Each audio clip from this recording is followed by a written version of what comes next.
right, this is the first time I've ever tried to do this, but I guess I'll use the first couple of seconds as a sound test thing. I don't know if I'm being heard, if I'm being seen properly, but I'm gonna give it a shot. I can hear myself, so hopefully this doesn't go bad. So Michelle, tell me if you can hear me. If I'm coming out clearly, you're the first person to start watching, so you're going to be the first tester. You can comment and say I can't hear you at all, or you're too damn loud. Yeah, give me that, and let me know what you if you can help me out, because I'm going to go through a whole run of questions, and I need to know if I'm being heard loud and clear. And Joy, help me out. Let me know if I'm being heard properly. If you can comment and say, you're too loud, or I can't hear you at all. You look, if I need to change my shirt, anything you need to tell me, just comment or text me. Let me know it. And like I said, guys, well, if you don't know, I'm Chris Fagan. I'm with T3 Medias, and I'm going to go down a whole list of questions that I've gotten over the past a month or so, ever since we hit over 2,000 subscribers on YouTube.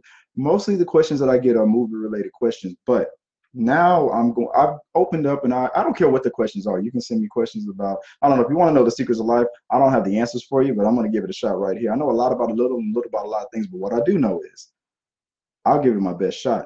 So if you guys can help me out, let me know if I'm being heard loud and clear. If you can tell me, anybody can tell me I can hear you, or no, I can't hear you.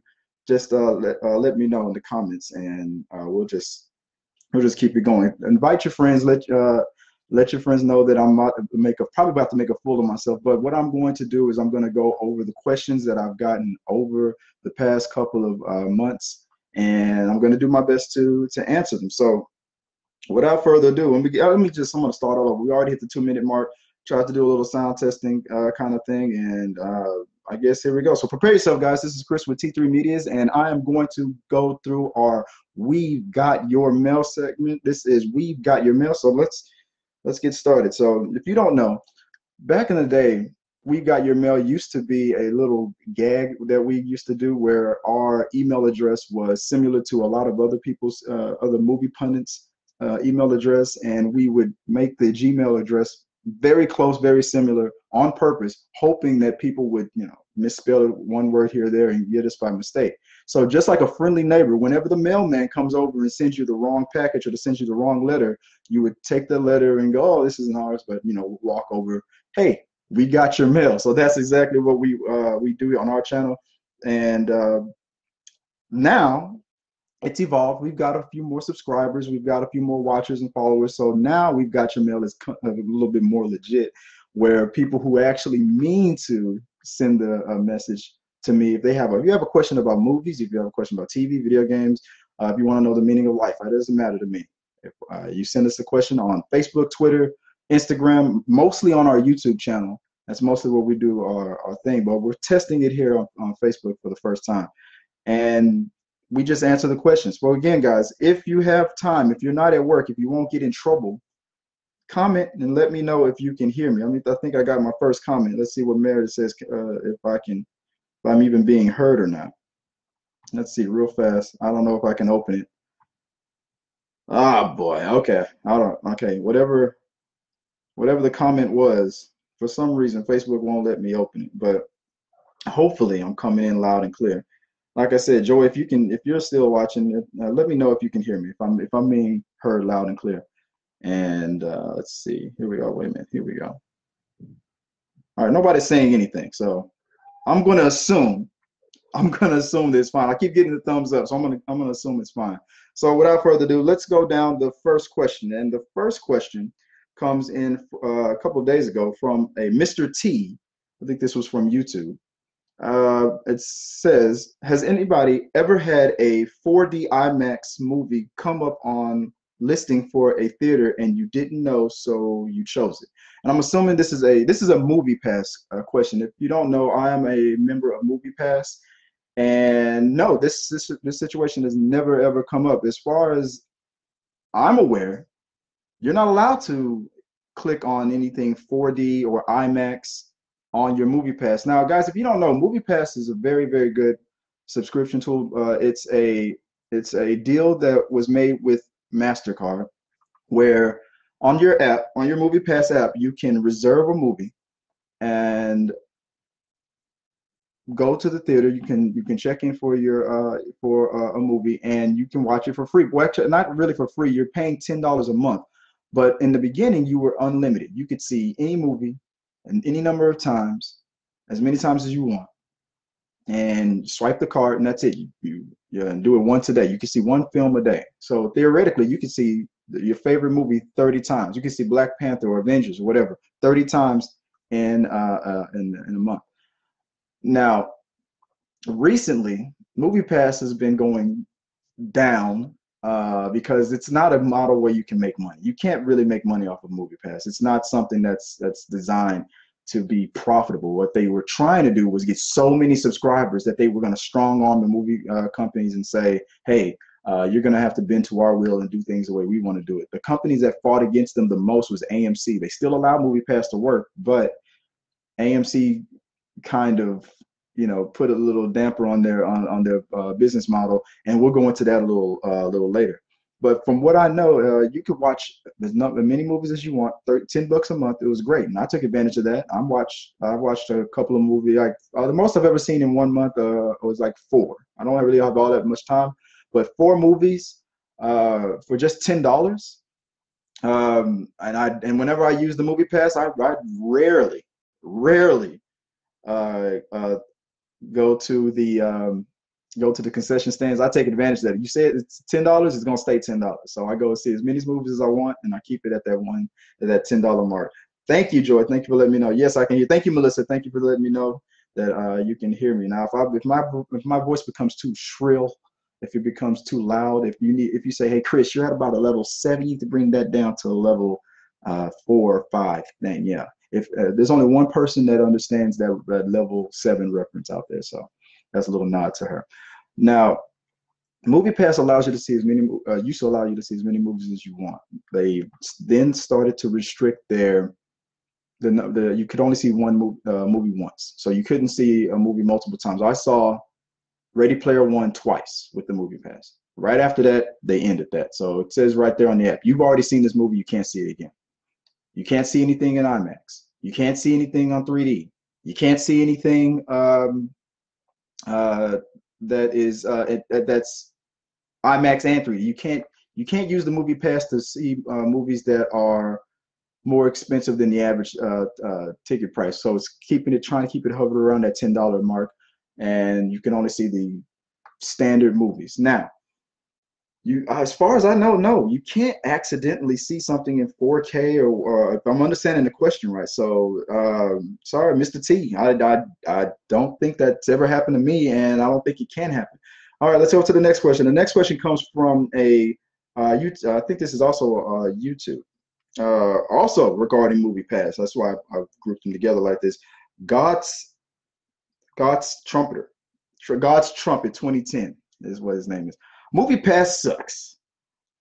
I've been to the movies 4 times since getting the MoviePass. The other 3 times I have wasted my gas driving to specific theaters trying to check in when I'm at the theater. The app never allows me to check in. I ended up paying out of pocket, and their chat did not assign me a representative. After 3 hours, I'm ready to cancel this. After 3 hours. Wow. Terrible service. Let's see if I'm reading this right.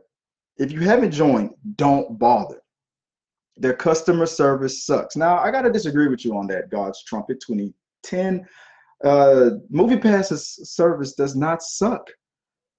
If you call them, if you go to live chat, if you go to the app, if you go just to the website, you're not going to get anywhere with it. They receive, especially on a Friday night. My thoughts are you're probably mad right there. You're probably in the movie while the trailers are playing. So I'm going to tell these guys what I think. And you're trying to get to somebody.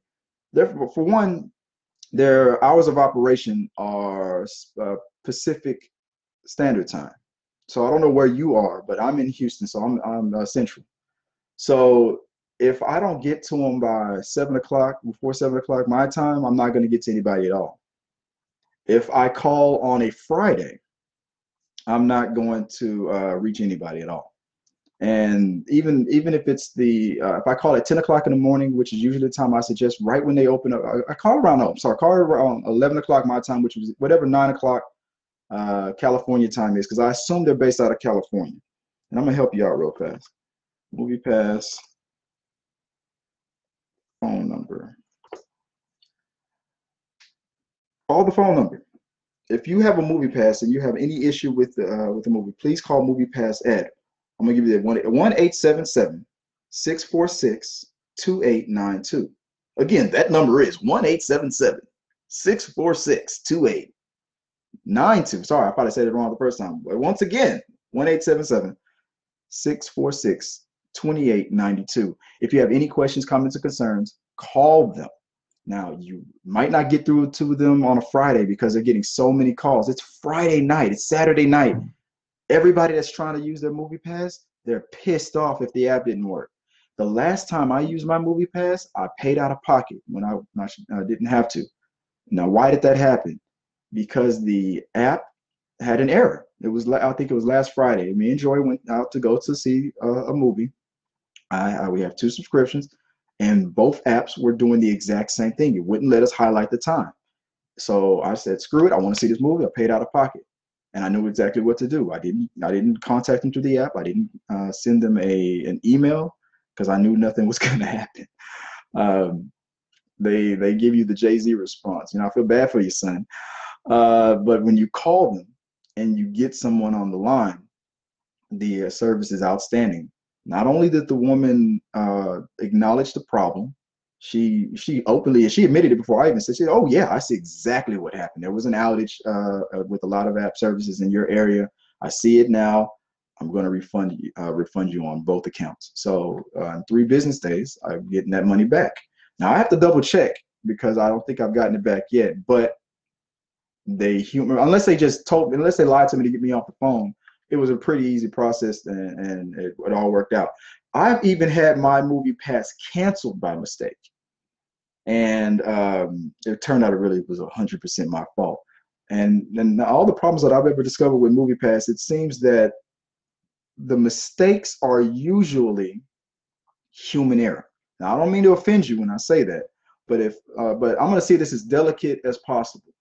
If something happened with your Moviepass, it's probably something you did. Now I'm gonna explain myself. Now, like I said, I had 2 cards, 2 subscriptions on the same card, or paying for 2 subscriptions. I thought that it was bouncing off of each other, and maybe there was something that they were doing wrong. I was pissed, and they pointed it out. No, that card number that you read out to me, it's not what we have in our system. And it turns out I recently changed my card, and I didn't update it. It was all my fault. Sounds to me like you're going through the same thing. There's got to be something. There's got to be something that you're doing. Double check if this is happening that many times. Double check with Moviepass if they even supply to that theater. I don't know if you're going to an AMC. I don't know if you're going to a chain that they normally service. But if you're going to a small local, it's probably not on Moviepass list. If it's happening that many times, it's got to be something going on with the company, the theater that you're going to, and if they even allow Moviepass. Now remember, Moviepass is that card is a MasterCard. If you're going to an AMC has put restrictions on the fact that you can't use your Moviepass and get stub points. That's the policy going forward. They tell their employees if they pay with Moviepass, do not give them the points or the credit onto if they're a Stubs member. Now, if you go to the little ATM where you can get your movie ticket, the machine cannot tell that you're a Moviepass subscriber. All that machine knows is that you paid with a MasterCard, because their MasterCard logo is right there. They're piggybacking off of MasterCard's technology to pay for these tickets. So you swipe your Stubs card if you're a Stubs member. You put in you pay with your Moviepass, you get your ticket, and you get your points. So the policy that they're trying to block it doesn't see it. Nine times out of ten, yeah, buddy. I'm sorry. That's got to be something. There's got to be something there. But if it's not, if it's 100% on MoviePass, call them. Call the number, and I'll repeat the number one more time. It's 1-800. No, sorry. I'm sorry. I'm so used to say that. 1-877-646-2892. If you want to call MoviePass, if you have a problem, if you're a MoviePass subscriber and you have an issue with it, call them. Don't waste time. They're probably based out of California. Wait until it's after 9 o'clock California time. It's always been the time I've been able to get through to anybody. And any issue that I've had, and they have a track record of when your subscription gets canceled, they are not giving it back. It even says it in their website. We will not, you will wait 9 months to re-up your subscription with us again. You cancel, you're getting out of here. But they saw the problem, they work with you. Call them. Don't even worry about it. They'll help you out or cancel it. We're gonna get into that a little bit later. Now moving on. So I got a YouTuber, subscriber on our YouTube channel that's giving me a question, and this is from time_nerd. Time Nerd. He says hey T3 Media. Question number one: who is your favorite superhero? Favorite superhero is not Superman. Favorite superhero is probably Spider-Man for a lot of reasons. I grew up loving Spider-Man. My youngest son, Cameron, adores Spider-Man. I don't know what it was. Maybe it was just the DNA, but it wasn't that I forced Spider-Man onto him or anything. I forced all characters and comic book related stuff onto my kids, and it doesn't really take. The Scott Cardo says, "What's something wrong with the head? Oh, because I'm bald. You know why? I'm bald. Here, you want me to take the head off? I'll take the head off. I was trying to support the Houston Astros, but you're gonna ask me about my head. There. It's like George Costanza on Seinfeld. You get a mystery solved. There it is. So thanks, Scott, for calling me out. So, my favorite superhero is Spawn. It has been for a long time. Todd McFarlane's Spawn. If you don't know who Spawn is, and not that many people do, there was a movie in the 90s that didn't do that well. And there is a new movie coming out with Spawn, played by Jamie Foxx. Jamie Foxx has just been signed on to play Spawn. And this has been a long time coming. It's been, what, almost 20 years since Spawn, the first Spawn movie came out. But Jamie Foxx has been signed to play Spawn. I can't wait to see it. I hope they say it's going to be a gritty or more ghost-like version of Spawn, not in the same thread of the typical superhero movies that we're getting from Marvel and DC. But it sounds like a good thing. The only thing I'm worried about, hey, the reason why I love Spawn so much is because it's being drawn and created by my favorite comic book artist, that's Todd McFarlane. I love Todd McFarlane. He's a great businessman. He created a great character, and he, while it was hot, it was on fire, and it burned bright. But it did fizzle out a little bit, and not that many people are into the character anymore. Maybe the movie would change that. But he's producing it, and he has made himself the director. There's the problem I already have with the movie. Before the movie even comes out, I already have a problem with. Scott says no, but I said I love the Astros. Anthony says he's a Spider-Man fan for sure. Hey, Anthony, what's going on? But I didn't know you were watching. I already have a problem with Spawn being directed by Todd McFarlane. Todd McFarlane is not a direct. Well, he's directed a lot of things. He's directed some music videos, a lot of animation. That's great, but as far as a successful movie or whatnot, maybe this just isn't your wheelhouse. Maybe this isn't where you want to, go. But I mean, but Todd, if you like it, I love it. Look, I'll give it a shot. Maybe it'll be great. Maybe it will. Maybe it won't. Like I said, I know a lot about a little and a little about a lot of things. But what I do know is I will give it a shot. I will give it a chance because I love Spawn, and you as the creator of the character, I know you're very protective of it. You want it to, you don't want any issues, any problems, and blah blah blah. But look, you got the money. Hire Kevin Smith. Probably would love to direct this thing. That's my favorite director, right there. Hell, you can name you can throw a dart at a lot of great directors. I would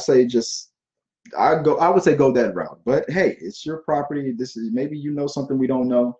Maybe you've been honing your skills and behind the scenes, and this is going to be the Oscar-winning best directed movie of all time, and so forth and so on. Maybe it will, maybe it won't. I mean, if you guys think it will, more power to you. If you think it don't, if you think it won't, you're probably right. But the movie probably will be good. It's just that I'm going to be nitpicking about things like that. All right, let's move on to the next question. And I guess I'll give them a shot. I'll run through all of this. No, I'm not. I'm going to run after one more from Time Nerd. I'm going to save another one for next time. Let's see. Okay, Time Nerd also asks, if you had to watch only one superhero movie for the rest of your life, what would it be? I can already hear Anthony in my. I know he's probably like, oh, that's a tough. Maybe you've already answered this question before, Anthony. What if you can only watch one movie, one superhero movie for the rest of your life? Which one would it be? Would it be the event? Maybe it's the latest Avengers movie, but maybe it should be the next one. If I had to choose, wow. I guess the safe answer would be The Dark Knight, because that's more of it's barely a superhero movie. It's more like a crime drama, right? So you get all the elements in there. You got some comedy, you got some superheroes, you got some drama, you got some some horror, action, definitely. Look, the Dark Knight movie right here behind me, it covers a lot of bases. So maybe that's the one. Maybe that's my all-time favorite. The go-to. It's the one that's the most quoted, the one that seems to be the topic of conversation with Heath Ledger's Joker.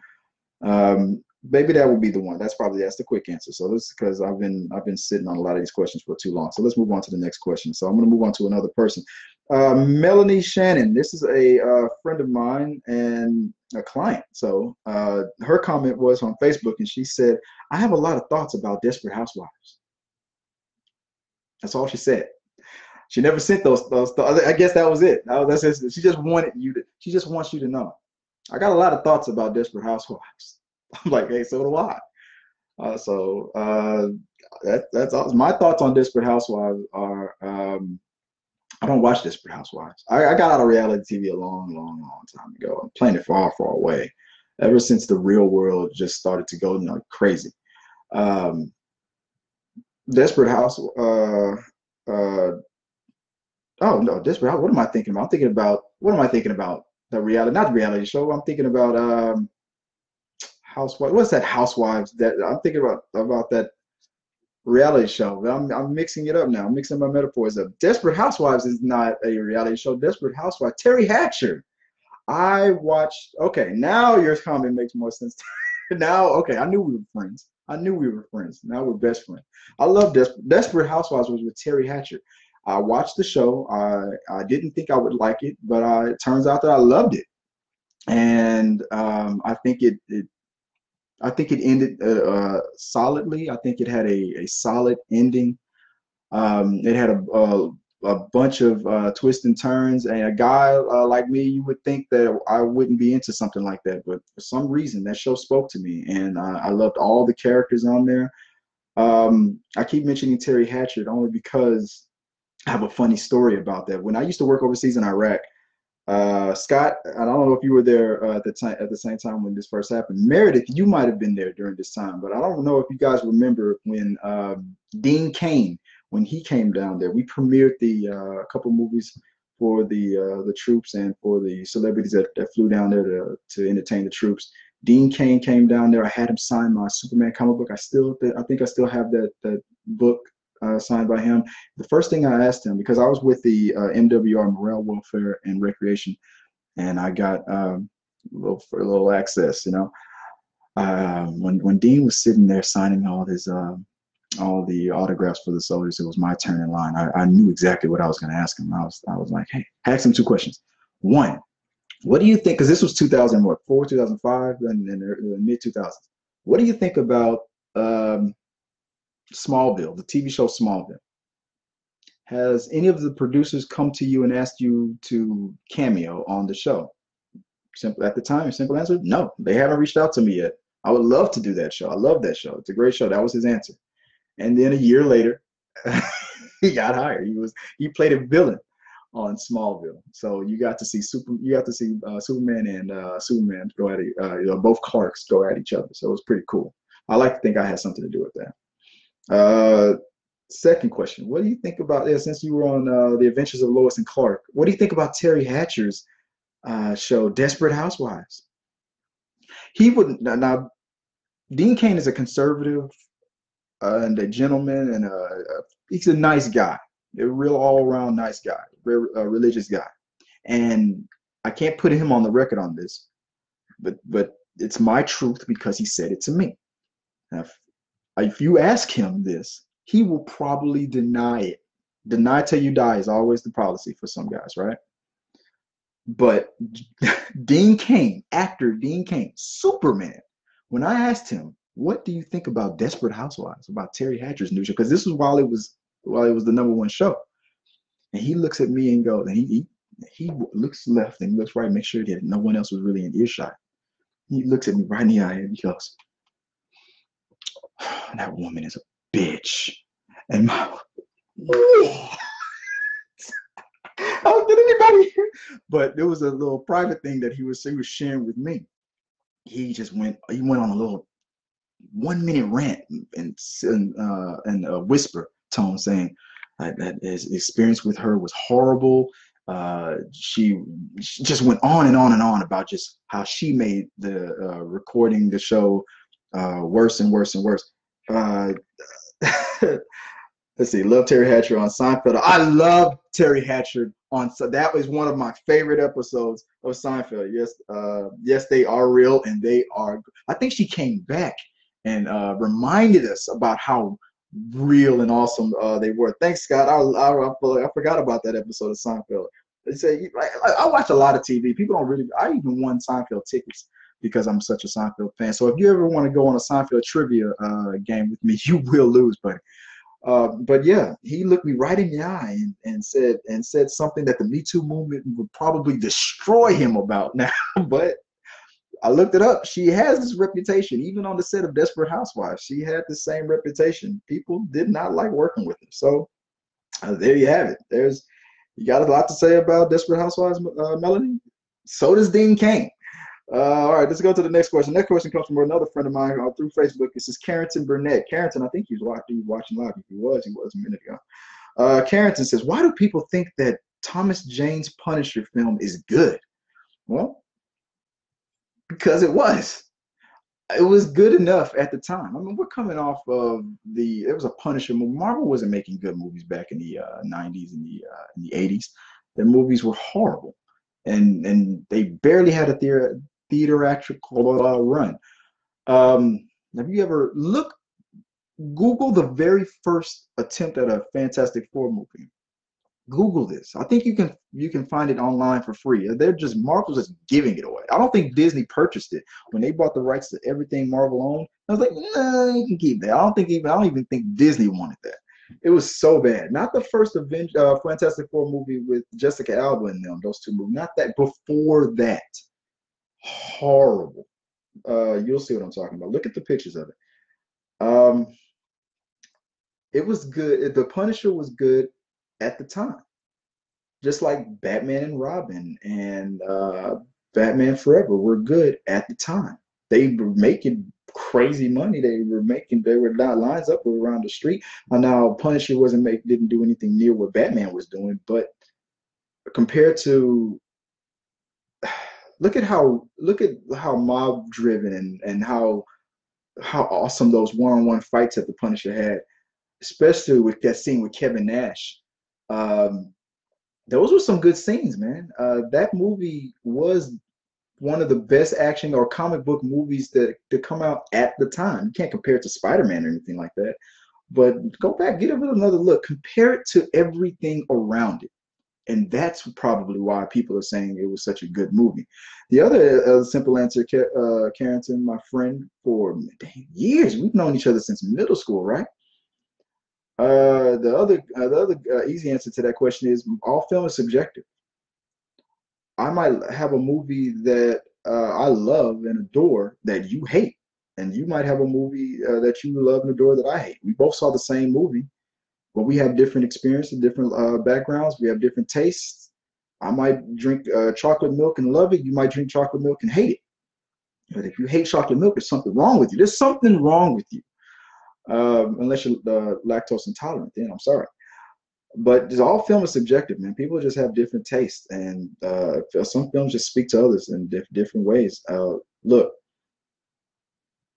if you're comparing it to the Punisher that's on Netflix now, there's no comparison. I'm sorry, all film is subjective, but that is a much more superior Punisher, and you can just tell by the quality of it, and the storytelling. But the difference is, with it being a Netflix series, you have more time for character development. You can't pack all that. Sometimes you can't pack all that in to an hour, 30-minute, 2-hour movie. So sometimes you get a pile of crap, and sometimes you get magic. But all film is subjective, and that's pretty much why. That's why other people, because now it's time for the gloves to come up. You know why, Carrington? You want to know why people like that movie? Because people don't have to like the same things you like, man. Okay, you don't control what they love, and for you to say that movie is not good means that we need to go to counseling. Look, Carrington, when I tell a person that, have you ever tested a person out and said something like, I hated that what's that movie? Say hello to my little friend, Scarface. Like, oh dude, I hated that movie. Say that to somebody. People's reactions are funny. If you say, whenever somebody says I don't like their favorite movie, people's reactions are as if you called their mother a dirty name. Like, you didn't like The Godfather? What are you trying to say? I'm like, well, based on your reaction, I guess I said that your mothers are, dot, dot, dot. I mean, that people, oh man, people get so offended on a movie that they didn't have any hand in creating, but they loved it so much. And just because film is subjective, man, they love it. And if you like it, I love it. But it was a good movie for its time. Let's see, moving on. J Serio 613. Is this on Facebook? Okay, he says this is regarding the movie Truth or Dare. I did a Truth or Dare explanation of the ending of the movie Truth or Dare. I know none of you saw it, but here's this question: are you sure the demon cannot be stopped? Look and listen carefully at the end of the movie. It's something hide at the end. Something hidden is probably what he's trying to say. Something hidden at the end. No, I'm not confusing you. No, she made that demon everlasting. If you haven't seen Truth or Dare, you're not missing out on anything. But if you're interested in probably seeing it later, spoiler alert, I'm going to give us a quick spoiler. In the end, the credits roll. No, in the end, the demon seems like it's not going to be able to be stopped. And you're playing this game of deadly Truth or Dare, and when your turn comes, it's going to come to you. It's going to probably be something that might get you killed. So the only way to survive really was to prolong the game. So at the beginning, the guy, like you saw this in the trailer, he had to trick more people to come into this game because his group of friends have already been killed. So the same thing happens at the end of the movie. But she goes on YouTube and goes, my friends and I went to Mexico and we fought a demon. We're losing, and the only way to keep yourself from lasting longer is by extending the game by adding more people. So I'm going to go on YouTube where millions of subscribers and followers are watching, and I'm going to say Truth or Dare in the camera. And now all of you, if you click play, are now involved in this game, which means that the odds of it ever coming back around to her is very low. But look at what she's done. She's infected the whole world with this demon that is playing a sick game and killing people. So, no, I don't think I'm confused about the ending. But I'd like to see why you think so. So I'm going to go to the next question. Let's see. The next question, that's another Moviepass question. God's trumpet. Moviepass sucks. I've been on the... that's the same question. I've already answered that. Rebecca. Facebook friend Rebecca, she sends a comment into a group chat and she says, 60, what size do you need? Then she immediately jumped out of the group. She probably was in another conversation and accidentally answered the question in our group chat, and then she got out. But she's a friend of mine. Sorry about that, Rebecca. Let's see. Next question. Another one from Carrington. Carrington Burnett asks, has Hollywood forgotten how to market, or have they gotten lazy? No, they haven't gotten lazy. Look at the marketing on Deadpool. Brilliant marketing. You're probably, if you're comparing it to outstanding marketing with a company that has the budget, Warner Brothers and all of them, they have the budget. But sometimes it seems like even they drop the ball. That's the reason. Like, the movie Gotti is out. I heard that it has a 0% score on Rotten Tomatoes. That's horrible marketing. I've yet to see a commercial. So there's an example. Says some companies are better at it than others. You got to understand that directors of films and producers of the films, they hire marketing teams to do this stuff for them. So the director is not the one cutting these commercials. They don't have the time. They have to direct the film and edit the damn thing and get it out there. You always are mostly hiring a third party to do your marketing, and you give them whatever footage you're willing to share with the people, and you let them put it in their hands and hope they know what the hell they're doing. Mostly. Some directors do put it in their clause that they want to be in charge of and oversee what the marketing team is doing. It's very rare though, but it's not that they're lazy. It's just that sometimes it's just out of their hands. And they put their trust in these people. Now, if the movie flops, probably not going to hire that team again. You're probably going to hire the team with the Deadpool people and see if you can get that going. Let's see. Next question. Another Facebook friend, Renee. Why are movies going to video 2 months after the theatrical release? Which movie? It depends on the situation. Back in the day, on average, I mean, when we were, and you remember the before time when movies were on VHS, the cassette tape, and you had to go to Blockbuster Video, where I used to work, and get your movies. Movies on average would take 6 months, sometimes a year, before they would come down to VHS. One reason was, you know how long it takes to record a movie, especially a 2-hour movie, and expensive. It was very expensive to buy film to make these tapes and record and make multiple recordings of these movies and put them on cassette tapes for the public. I mean, the turnaround in comparison to just pushing a button and digitally copying it on a disc or streaming it, it was pretty fast for the time. I mean, it was mass marketed and mass produced. We're talking about millions of, probably by thousands of millions of cassette tapes being inserted and the movie being copied onto them in the highest quality that they had at the time, all at the same time, trying to get these VHS cassette tapes out to the stores. So 6 months to a year, it made sense, especially if the movie required 2 VHS tapes. Man, it took them a while. The time started to shrink because we were able to get the information onto the different forms of media faster, like when it came to DVD, when it came to Blu-ray. You were able to just insert the thing, click the button, and it zaps it in there in a fraction of the time that it took. You had to play the movie and record to put it out on those tapes. We're talking about probably millions of hours of time simultaneously being put down on those tapes. So you got to think about it like that. Where for DVDs and Blu-rays, all you have to do is push a button and just watch the little bar stream, the little from 0% to 100%, and it's zapping it directly into all those tapes in like maybe a fraction of the time of the movie. And that's all I got to say about that. That's probably why. But in more recent, look at that movie, that Seth Rogen comedy. He made fun of North Korea when North Korea made that threat against us. The movie didn't even release. The movie was right there on that Friday, about to play. People wanted it to be released. They would have made a lot more money, but they decided not to play it. And then they instantly released it for free on Netflix. They instantly released it on DVD. They had the DVDs right there on standby, waiting to see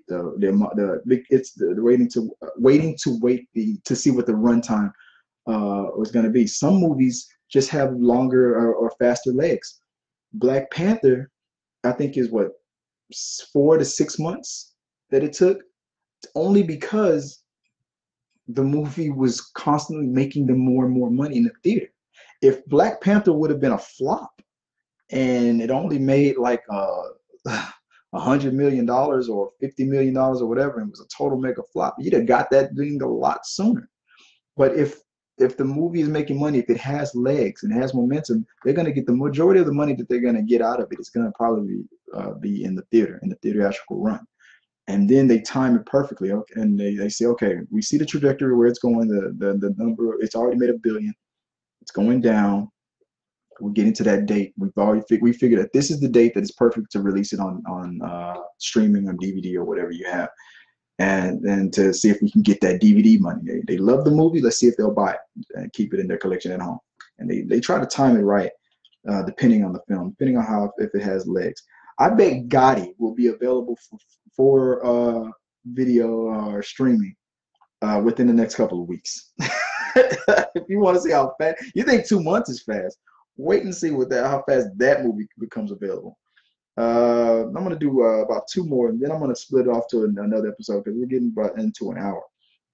I didn't want to be on here this long because I got things to do. Let's see. Mr. AAAI9 says he gave me shit about a movie trailer review that I did. I forgot what movie it was.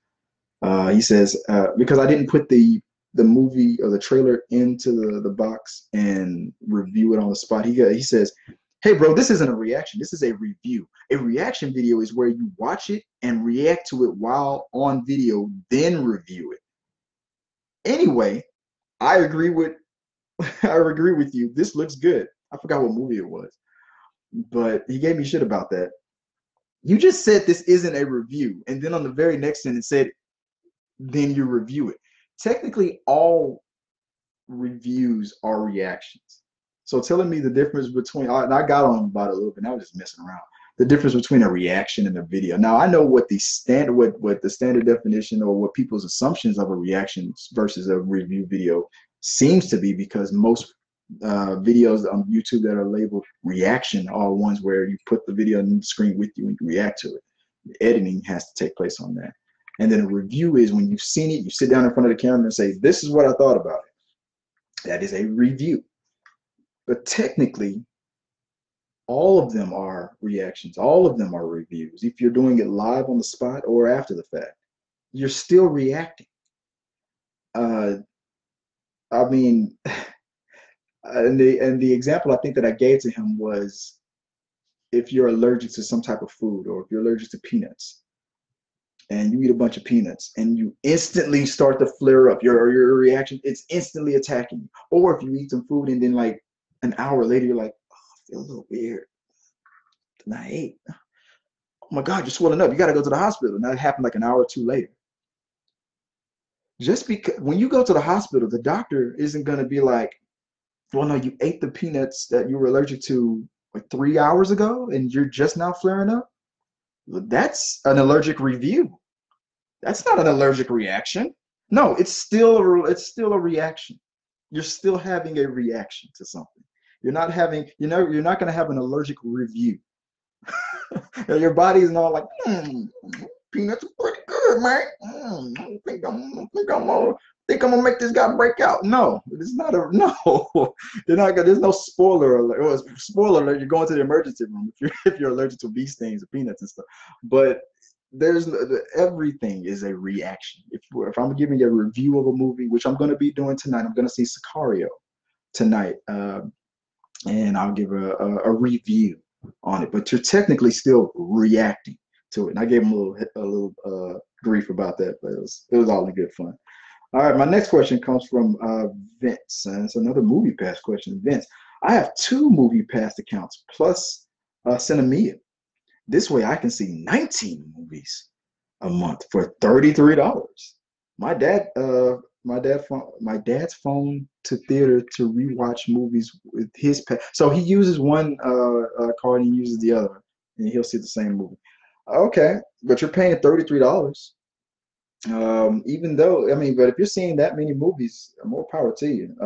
You're still killing it. If you're gonna go see anything more than 5 movies a month, even paying $50 a month, if you're an average moviegoer and you go to see the movies more than 5 movies, 5 times in 1 month or more, even paying $50 a month for a subscription is still winning technically. Um, but hey, guys, AMC has just announced that they're coming out with their own subscription service. This is the reason why they were giving MoviePass grief since day one, is because AMC was already secretly planning on coming out with their own thing. What they probably did was they waited and let MoviePass get all their complaints and grief and all their mistakes out the way, and then AMC was like, we're not going to do that. We're not going to do that. We're going to add that. And so, for example, AMC is called. So if you're an AMC Stubs member, you know how you get discounts on tickets, and after you collect a certain amount of points, and you get discounts on food and things like that. They're trying to persuade you to come into the theater. Now that they've launched, they will be launching AMC A-List, Stubs A-List. So if you're an A-lister, now you're paying $19.95 per month, $20 a month. MoviePass allows you to see one movie a day. You cannot watch the movie, and it's always standard. You pay $9.99, you're gonna watch unlimited. You can watch any movie, you can watch up to 30, but you can't watch the same movie twice. If you pay the $7.99 fee, I think you're limited to like 3 a week or something like that. I still have to look it up. AMC has decided to allow you to watch up to 3 movies in 1 week. So theoretically, that's 12 in a month? Still a lot of movies. And depending on the popcorn and if you go buy food and whatnot, you're guaranteed that you're going to be going over $20 sometimes. So for it to be, so that's just for 1 movie. So you're up to like 12 something movies in 1 month, pretty much, for $19.99 a month. Plus, they let you go to the IMAX, the 3D, IMAX 3D, the 4K, all of it works in the AMC, the big chains of the AMC Prime theaters, things like that. You can reserve. You can't do that with MoviePass. You can go to reserve seating. You can reserve in advance. With MoviePass, you have to be within a certain certain amount of feet, limit, distance to the theater to make the app work.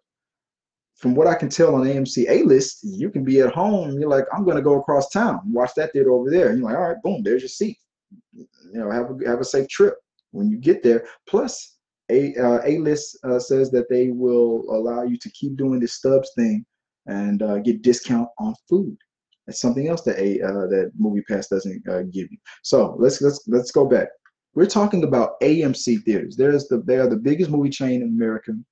They have more options. They have a lot of locations, and they have big screens and whatnot. So for an extra $10 a month, you have access to standard, 3D, IMAX, 4K, vibrating chairs, back massage, whatever they give you, right? You have access to all of it, and you just pay $19 per month. If you're a single person and you only go to the movies by yourself, but if you go to the movies 2 times on average a month, it's already a good deal. It's the same amount of money, but you get discounts on the concessions. Plus, you're saving money on if you like to see movies in 3D or in IMAX, because that $10 on average price is for standard movies. We know that 3D movies can cost up to $20 in some areas. I've seen tickets that were $19. So think about that. Then you can see the movie again in 3D or in IMAX the next day. Then you can see it again if you want to the next day after that.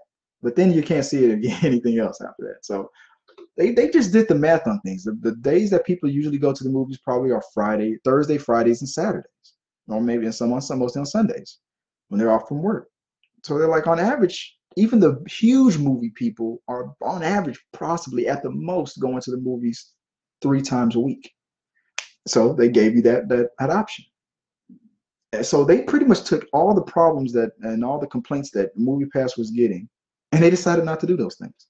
Plus, they decided to charge you a bit more. Why? Because they can. Because unlike MoviePass, they own theaters. So they're going to be making their money on people who don't have MoviePass or people who don't know about the subscriptions anyway.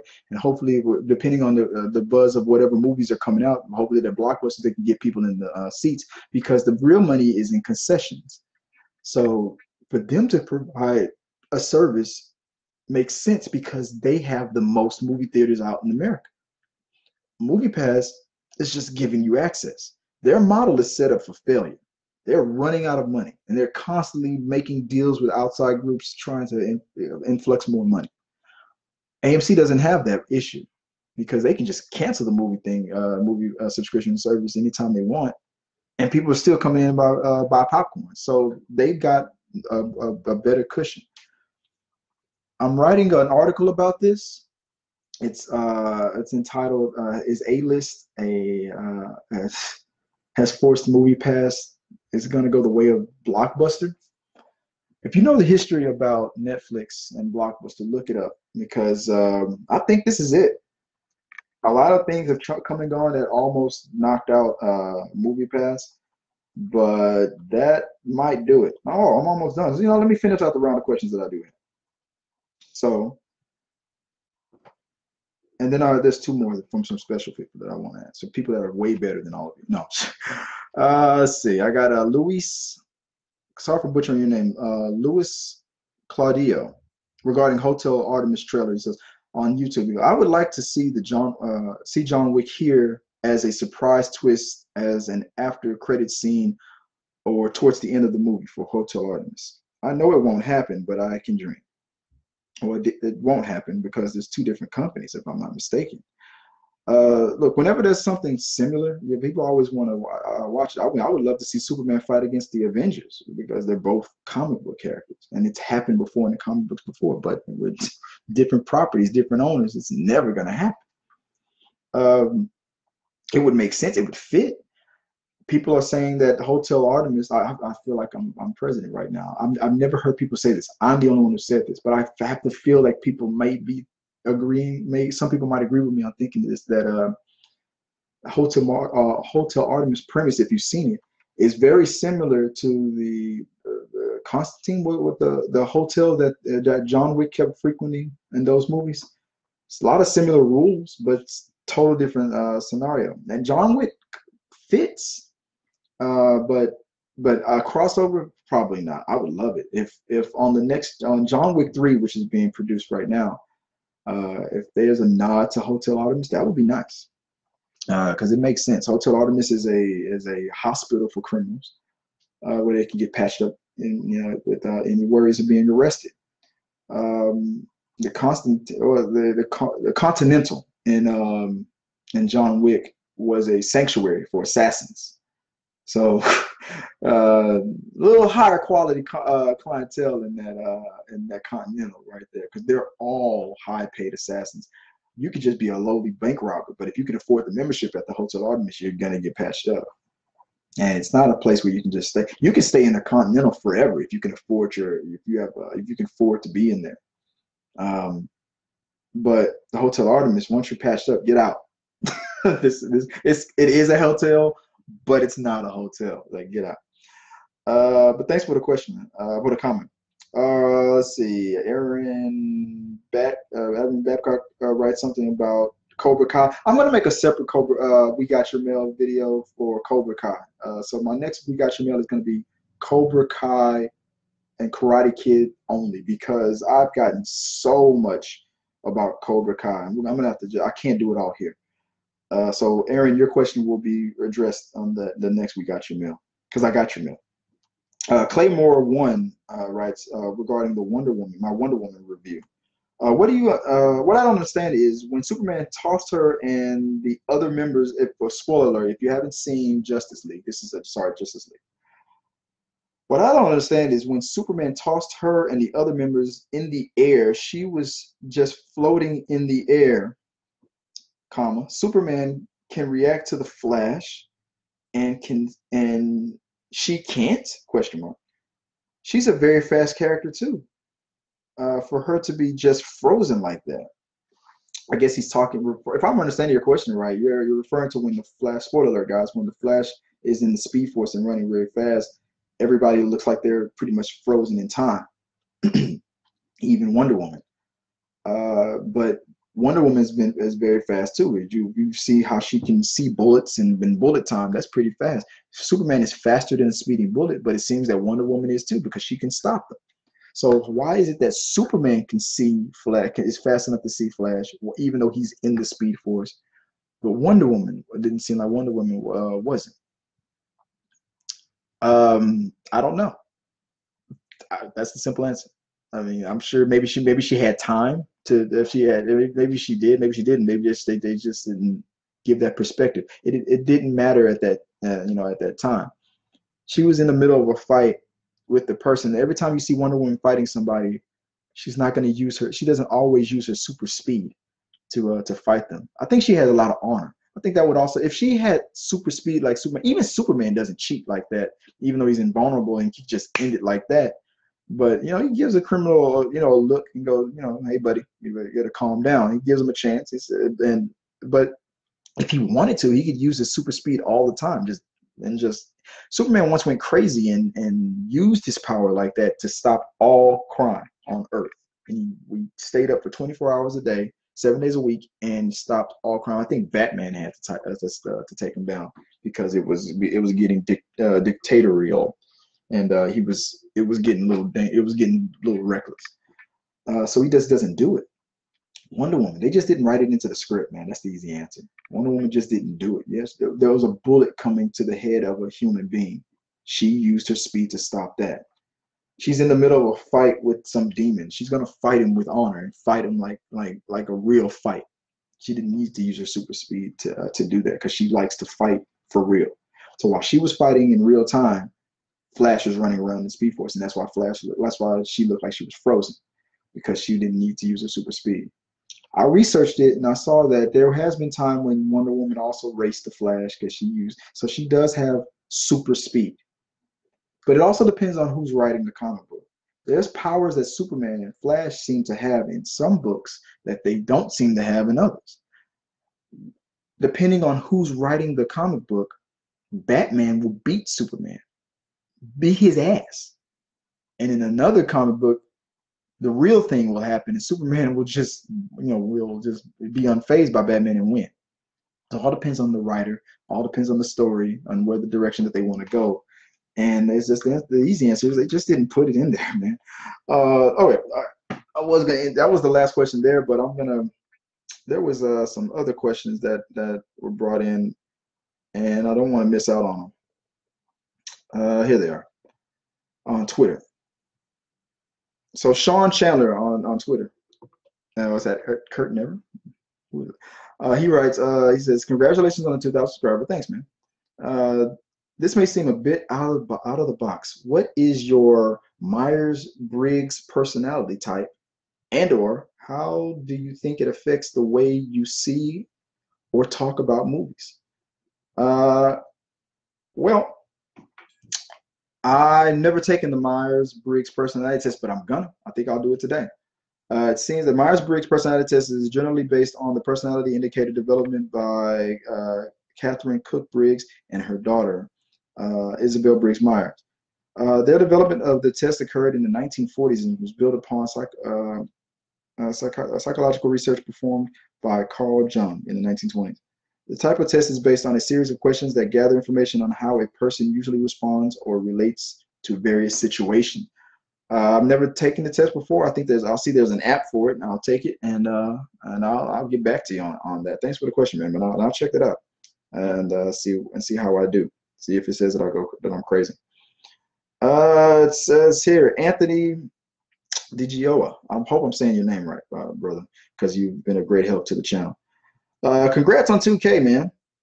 I got 2,000 questions for you. That's two. First, a film that made you realize you love movies. If you had your way, what goals would T3 Media's accomplish in the next couple of years? It was Clerks. Clerks was the movie that changed it all for me. I remember back in the Blockbuster days, I remember we rented that movie. My mom, my brother, and I, we went to Blockbuster like every Thursday, if I'm not mistaken. And that was our movie. That was our Blockbuster night. I remember renting Clerks, even though it was not age appropriate for me. But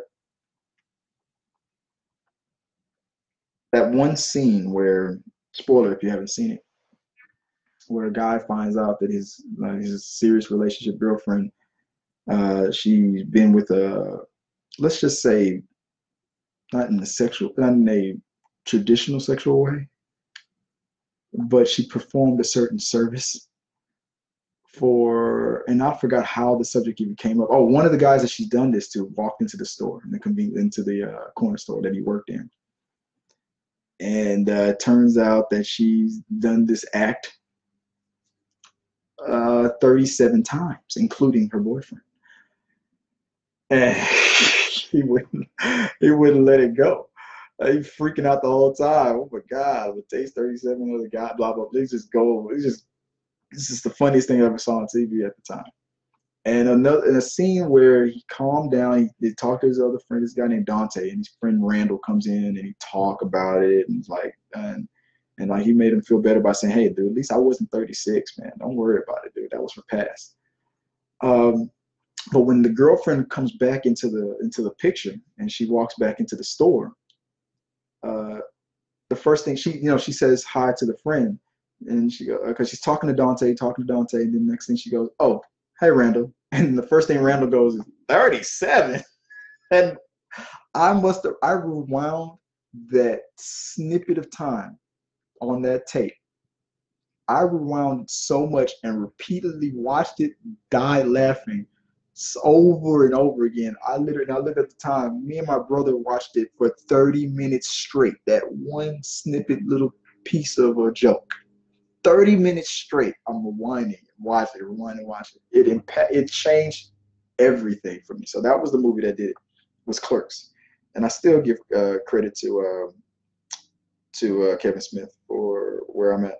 Your other question was, where do I see T3 Media's going? Hopefully we're getting this damn press pass, man. Like just like you got. Because I'll be damned if you're out there getting, you're skipping the line and going straight to your seat, and got my press credentials, and here I go, and I'm just sitting there like a jerk. No, with the real people, with all of us jerks, are sitting there just standing in line waiting to see the movie. You just get to go to the front. But at the same time, Anthony, you also, if you all know, check out Silver Screen and Analysis on YouTube. Anthony, he gives a great review, smart as hell, a good stage host, very more professional than a little bit more than I am, or I'm always going He's like, it's a good time at the movies. That's his catchphrase. It was a good time. It was good. This is my impression of him. You're gonna have fun. You're gonna sit there. You're gonna learn something. You're gonna enjoy yourself. It's a good time. It's a good time. So I'm gonna steal that from you. So every time I'm gonna steal that line. But his channel and his website was so good that he was able to get his press pass. So the next goal is the press pass 5 years from now, years and years down the line. Who knows, man? Maybe we'll be at 5,000, 10,000, I don't know, subscribers. Hopefully we'll get more mail questions, viewer questions. We're over time right now, but yeah, that's where I see it, and I just hope that I'm still doing this and I still enjoy it the way I enjoy it now, because I love talking about this stuff and whatnot. So yeah, that's where I see myself, and with that, I'm gonna call that the last question on Install Ceiling Fans. Somebody just plug their work, Mike Kirkendall. All right, Mike Kirkendall installed Ceiling Fans, guys. And with that, that's the last question. So thank you, guys. I gotta head out. I'm gonna get ready to go watch this Sicario 2 movie, and then a review of that is coming out after. Hey, if you got any questions, comments, or concerns, put it in the box. You can hit me right here on Facebook, on Twitter at T3 Medias, Instagram, especially on our blog t3medias.com. and our YouTube channel. Become a subscriber. If you haven't hit that subscribe button, become a subscriber. We just hit 2,000 subscribers. We're at like 256 right now. Thank you for everybody who's subscribed to our channel, and we'll hopefully we can keep giving you good content. And hopefully, if Anthony, puts in a good word for me, we can get our press pass, and then we can start covering events as they happen, and give you better content and reviews a little sooner than I'm able to as of now. But But right now, everything's going according to plan. And we're thankful for that. So until next time, guys, I appreciate it. I've already gone over an hour on this. Thank you for your questions. If you want your question read or any comment that you want read here on our segment of We Got Your Mail, send it into to those same media outlets. Send it here on Facebook. Doesn't matter. Just get to me at T3 Medias, and I will read it out and we'll talk about it. It doesn't have to be just about movies. It could be about anything. I like to joke around and like to talk about anything. So like I said, if you want to know the meaning of life, I will answer your question. I will tell you what the meaning of life is. And with that, until next time, guys, peace.